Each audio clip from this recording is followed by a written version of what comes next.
I humbly and gratefully accept your nomination for the presidency of the United States.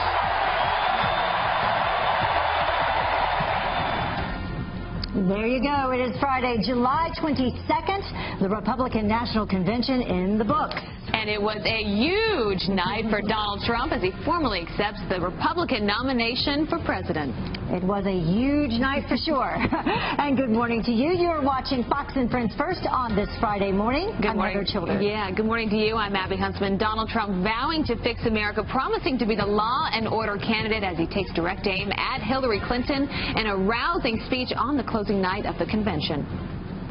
In this race for the White House, I am the law and order candidate. I know the time for action has come. The American people will come first once again. I have joined the political arena so that the powerful can no longer beat up on people who cannot defend themselves.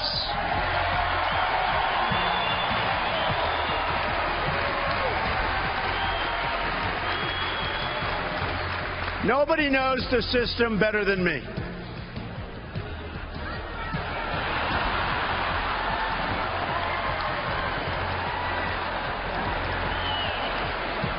Which is why I alone can fix it. We can accomplish these great things and so much more. All we need to do is start believing in ourselves and in our country again. Start believing.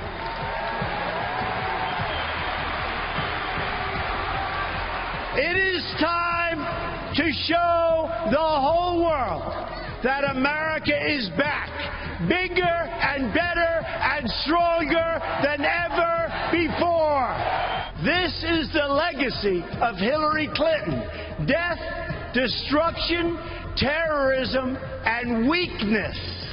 But Hillary Clinton's legacy does not have to be America's legacy. Let's defeat her in November. Okay? The most important difference between our plan and that of our opponent is that our plan will put America first. I am asking for your support tonight so that I can be your champion in the White House. And I will be your champion. I am your voice. So to every parent who dreams for their child, and every child who dreams for their future, I say these words to you tonight. I am with you. I will fight for you. And I will win for you. Was it enough to win over the voters and unify the party? Here to weigh in, our political panel. Welcome, Republican strategist Cathy Lynn Taylor and political strategist Morgan Ortagus. Thank you very much for sticking around with us. Good morning. Thank you. All right, Morgan, I'm going to start with you this time. It was almost 76 minutes long. It was the longest speech since they started taking time of speeches back in 1972. So maybe the longest ever. Yeah, perhaps the longest ever for sure. It was huge. Did he accomplish what he needed to accomplish in that length of time, Morgan? It was a pretty long speech. I'll be honest with you, it wasn't my favorite that Donald Trump has done. There were strong points, definitely. I thought when he talked about standing by our ally Israel, I was in the crowd. He got huge applause. When he talked about how the Iran deal will go down in history as one of the worst negotiated deals, as someone who worked in national security for a long time, I think that that was a really important distinction. And I think the strongest points for him, and I almost wish this part had been longer, when he talked about how the system is rigged, how he can fix it, and how he was going to fight for individual people. That's the kind of stuff that I think independent voters and disaffected Democrats wanted to hear. What I thought was missing was there's a lot of talk of immigration, but there wasn't any talk about some of the positive impacts of legal immigration, like his wife, people like Rubio and Cruz's parents coming to America. I would have preferred to hear something a bit more positive instead of just the dour nature on immigration. But overall, a strong speech.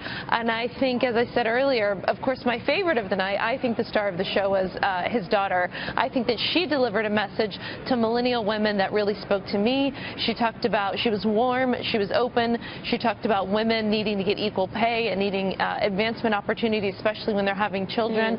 I was really happy to hear that message in prime time. I think that was really important. Yeah, and that was something that I think a lot of Republicans and even independents, Democrats were wanting to hear from the party at the convention. So kudos to Ivanka for speaking out about that. Cathy, what were some of the highlights for you? I mean, you got to a lot of different points here. What stuck out most to you? It was a big speech, a huge speech. There's a lot to unpack in it. We'll be doing it for days. But I thought he achieved some very important milestones, one of which was that he certainly gave a conservative speech by any standard, but probably more importantly, and it's one of the things that he's been doing over the course of this campaign, is this was a political speech. And in saying that, he spoke to a very broad audience. He spoke to African Americans. He spoke to women. He spoke to the LGBTQ community. And I think that that was an important step to get to at this point in this process, and it was an effective step. He also saved his dourness and his criticism for contrast rather than just direct attack. And he backed up the negative aspects of what's going on in our country with fact, and that was important too. But over the course of this week, Paul Manafort and the RNC team, Reince Priebus and others, have built a very effective case along with the Trump children that this man, their father, and this politician now, is someone who will fight for you, who could be a father of America just like he's been a great father to them. Is results driven, brings out the best around them, brings out the best in people around him. And I think that that's something that he took into the speech last night. I will fight for you. He said Hillary Clinton wants you to chant, I'm with her. Yeah, I want to chant, I'm with you. And Cathy, one of the other things that he also specifically mentioned were those Bernie Sanders followers and trying to pull them over. Morgan, any predictions for the DNC and what we can expect? Of course, Bernie Sanders will be there. Well, Bernie Sanders is going to be there. Elizabeth Warren is going to be there. I think we can anticipate that the DNC is going to take a hard left turn next week outside of the mainstream media. It's been reported that we may actually figure out who Hillary Clinton's VP is today. Something that's fascinating is Tim Kaine has been at the top of her list, but he's been roundly criticized this week by leftist activists that he's being too soft on banks because he signed a letter saying that he wanted to ease some regulations on community banks and local banks. So there is nothing that the Democrat Party won't go after as it relates to banks, as it relates to anybody making a profit or having a business in this country. I think Tim Kaine would be a smart choice. He would be in a similar vein, I think, to Mike Pence. Mike Pence is to Trump. Kaine would be to Hillary. So we'll see what happens. But I anticipate that the party is going to take a hard left turn next week. Well, we're going to know maybe today even who she ends up choosing. All right, Cathy, Lynn, Taylor, Morgan, Ortagus, thanks for being with us so early. Always enjoy having you. Thank you. Thanks.